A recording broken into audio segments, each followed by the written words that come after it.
At the beginning, sir, I would like to quote what the President said on his address to the nation. In that, I quote, "As a nation, we have to go very far to make our independence complete. Terrorists were able to get the world to bring pressure on us, a free and sovereign state. That was possible because the terrorists had the capability to bring pressure on those governments. Therefore, it is necessary to begin a new era in foreign relations to safeguard my motherland. Having won the freedom of our motherland, we must next establish our freedom and sovereignty internationally. We are not a carbon copy of any other country. Our country that gave courage to Asia by defeating terrorism, that could not be defeated elsewhere in the world, should be made the pride of Asia." ආසියාවේ තිබෙන ඉතාමත්ම දීප්තිමත් තරුව ශ්‍රී ලංකාව විය යුතුයි කියන එක ජනාධිපතිතුමා කිව්වා. මේ ලබාගත් ත්‍රස්තවාදී පරාජයෙන් ලබාගත් ජයග්‍රහණයත් ජනතාවට ඒ තුලින් ලබා දුන්න නිදහසත් සම්බන්ධ කරගෙන. President Mahinda Rajapaksa heralded a new era in Sri Lanka's international relations when he addressed the nation at the Victory Day parade on 3rd June at Goldface Green, where he stated the above words. I stand before this august house today to join fellow members to pay our collective humble tribute to our brave security forces who have laid down their lives for the defense of our motherland, in order to enable all of us to breathe the air of freedom once again, after living under the dark shadow of terrorism that has flung our nation for almost 3 decades.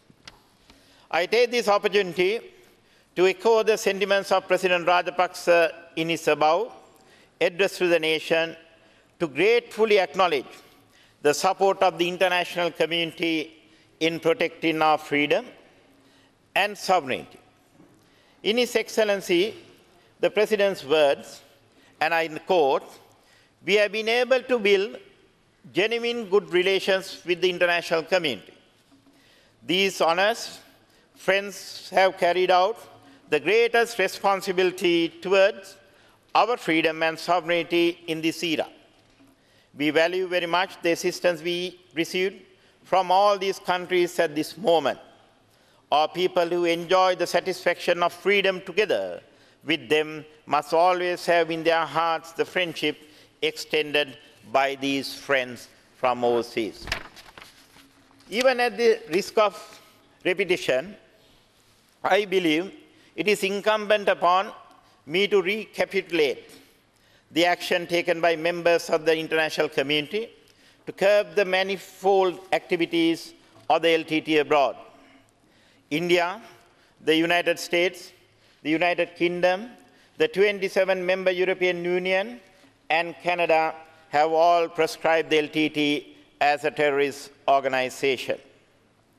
The ready support we have been consistently receiving from our friends in the international community have enhanced the capacity for our nation's heroes, the brave members of the armed forces, ably assisted by the police and the civil defense force, to achieve this historic and comprehensive victory over LTT terrorism. Our quiet diplomacy trumped it being able to secure an uninterrupted supply line to meet the procurement needs of our armed forces, the diplomatic clearances that were vital in obtaining overflight rights to transport urgent supplies by air, the intelligence received from friendly countries that made it possible for our Navy to intercept and destroy the floating arsenals of the LTT are a tangible manifestation of our highly successful and constructive engagement with the international community in eliminating the menace of terrorism from the shores of our island. As I pointed out at the Shangri-La Dialogue in Singapore at the end of last month, a high-profile defense and security diplomacy forum in Asia, Sri Lanka would undoubtedly enter the annals of history as a classic textbook example of a nation that successfully prevailed over the scourge of terrorism whilst tenaciously upholding our time-honored and cherished values of democracy and human rights that have been so profoundly impugned in the lifeblood of our nation. Thus, we find it utterly despicable and, quite frankly, appalling to be confronted with the wholly unsubstantiated and ludicrous allegations being bandied about on civilian casualties and call for a so-called war crimes investigation.